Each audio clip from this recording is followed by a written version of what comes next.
Hello, welcome back. I'm Statman Dave, and today we're going to be answering the question how Jurgen Klopp evolved Liverpool into Premier League title challengers with Coral. Make sure to subscribe if you're new, turn notification bell on, and of course like that goddamn video. Anyway, let's get this party started. In 3.5 seasons at Liverpool, Jurgen Klopp has taken them from an 8th place finish to a record points for a Premier League runner-up, as well as 3 major European finals. But how has he done it? His first season and a half was about clearing the deadwood and implementing a clear style of play, his famous gegenpressing in a 4-2-3-1. The 16-17 season saw the start of Klopp's recruitment, bringing in the likes of Loris Karius, Joel Matip, Gini Wijnaldum, Sadio Mane, and of course promoting young Trent Alexander-Arnold from the youth setup. But the following season saw Klopp really build his side, adding more pace and energy to his Liverpool team in Andy Robertson, Alex Oxlade-Chamberlain and Mo Salah.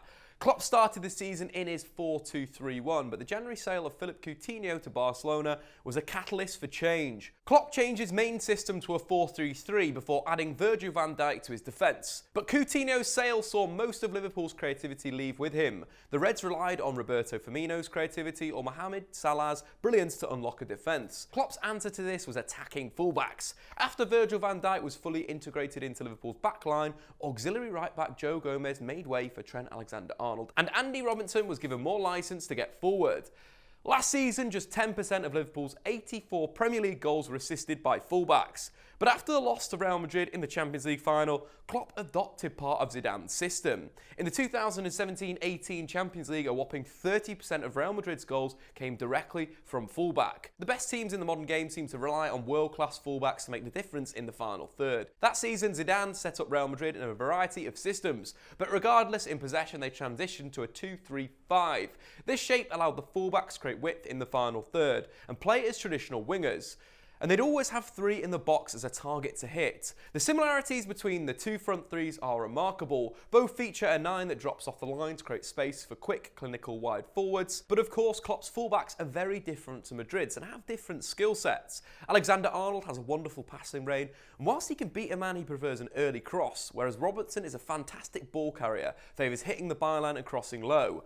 Last year, when Liverpool's fullbacks would get into the final third, there seemed to be confusion as where the ball would go, and Klopp's been working on this with the positioning of his forwards this season. Tactically, when the ball is wide, Liverpool will load the box with at least 3 players. 3 will attack the 6-yard line, whilst 1 won't venture past the penalty spot, creating a triangle. This allows every type of cross to be dangerous, whether it's a whip delivery from deep, Trent Alexander-Arnold, or it's a driven cross from Robertson. There's always players in the right areas to capitalise on any ball from any situation.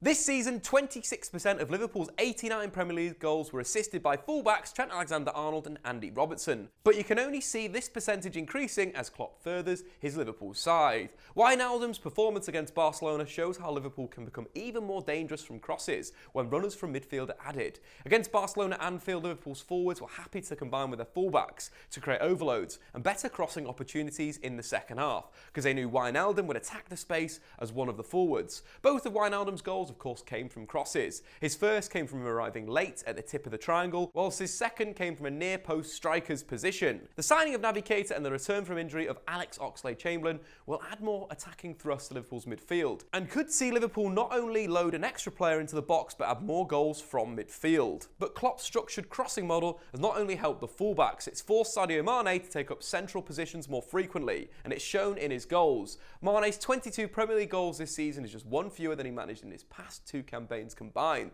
Of those 22 goals this season, 6 have come with his head. The joint most in the league alongside Alexander Mitrovic and Chris Wood. And these goals are down to this crossing model. 2/3 of these goals were assisted by fullbacks, and Mane's conversion rate with his head is 27%. The best in the league for players with 5-headed goals or more. Back to Klopp's crossing model, there's a distinct pattern where the fullbacks aim for Mane. From the right, Alexander-Arnold whips to the back post, and from the left, Robertson hits the near post or central zone, offered between the fullback and the centre-back where space can be found. Mane's always had good movement and positioning, but his finishing has often been hit and miss. Against Roma in the Champions League last season, despite scoring a goal in each leg, Mane should have walked away with 5 after he missed 2 great chances in the first leg and another in the second leg. His chance conversion in the Premier League last season was 14%, but this is shot up to 25%, an incredible improvement that comes down to a number of factors. You could say that maybe the tutelage of Mohamed Salah, or even watching his runs and finishing in training. Klopp's shape and motivation. Again, the shape has slightly changed from last season, whereas last season you kind of expect Mane to be in a second striking position, almost on the same line as Firmino with Salah ahead. Now it seems this season Firmino sits at the base of this attacking triangle and Mane is on the same line of Mohamed Salah, but it also could be down to experience. Mane at 27 is coming to the prime of his career, but credit to Jurgen Klopp. But the final and most impressive way Klopp has evolved Liverpool has been through the transfer market. As we mentioned before, Klopp has identified players to fit his system, and Liverpool have signed them. They're currently arguably the best run football club in the world, and Klopp has made this possible through a distinct style of play and great work on the training ground. But Liverpool's most recent signings have been maybe more important in terms of improving the squad. Virgil van Dijk fixed their defensive problems, but Klopp lost the Champions League final to Madrid because of goalkeeping errors. So what did Liverpool do? They spent a world record fee on Alisson, who's kept 21 clean sheets in his debut Premier League season, the most of any Liverpool goalkeeper. Liverpool lacked attacking cover and creativity, so picked up Xherdan Shaqiri and Naby Keita, who's showing signs that he's settling into Liverpool before his groin injury. But signing Firmino has made the biggest impact on Liverpool's style of play. Klopp has deployed Firmino as a destroyer in defensive midfield. This has allowed the fullbacks to push forward more aggressively because Firmino is excellent at defending wide areas and holds his position in front of the defence.